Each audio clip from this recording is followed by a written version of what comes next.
we found out that the old bearings. Oh, I'm trying to think which journal it was. I'm thinking it's probably like the third one in from the front. Okay, underneath. I think that what happened was is that I've had this happen with a '52 Plymouth as well. I actually would sit there and start it, and then it would be like the car would have a dead spot, and that's usually from the bearing popping out, and it usually overlaps the other one. That doesn't necessarily mean it's destroyed something, but when that does that, it prevents it from running. Anybody that knows anything about those things knows that if that happens, she's not going to run. That's like having two bearings in one area, you know?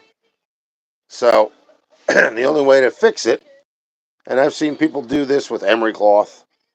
They repolish the journal. Um, they use the plastic gauge in order to check the dimensions, make sure it's correct.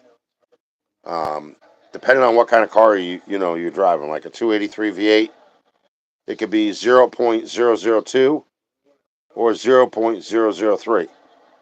And if you're within that realm, you're fine. Um, I'm not right for what I did, as far as getting the car going that way, but for me it worked. And that's really what matters. The car runs, you know. So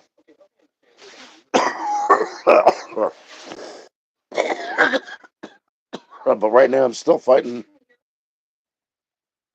mucus and everything. I got like chest congestion and stuff like that. So I'm going through a lot of coughing, a lot of tissues. Uh,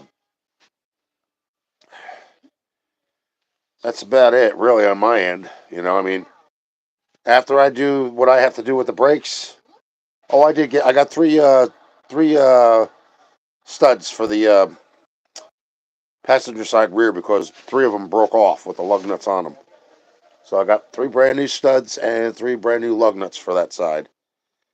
And then, we'll check the drums. I'm sure the drums and everything are fine. I think what it is, what most likely happened was the little rubber hoses, like in all cars, depending on how long it's sat and um, how frequently they were used. That hose, the space in between, just start collapsing, and the hole gets smaller. So the brake fluid doesn't go through the process. When it gets to a certain point, it just stops. That's it. Then you have no brakes. So it could either be that, or it could be what is it? One of the ends on the wheel cylinders. Could be corroded with a bunch of dried up brake fluid in there. You know how that is. It turns all flaky. Or it could be just the main line.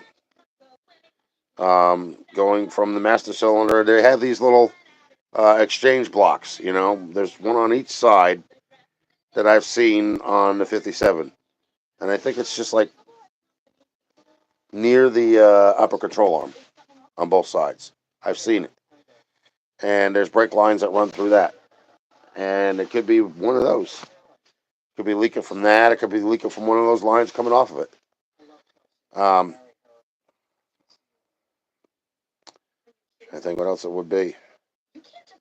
That's pretty much about it. Usually, it's the simplest thing that goes bad first. There's no major catastrophe. You know what I mean?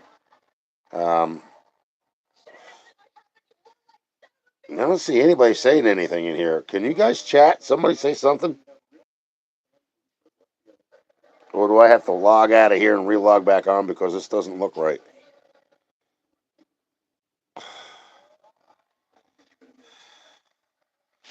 Let me see something. Hold on a second. All messages are visible. Yeah, so let's do that. What's this plus about? No, we're not starting no poll.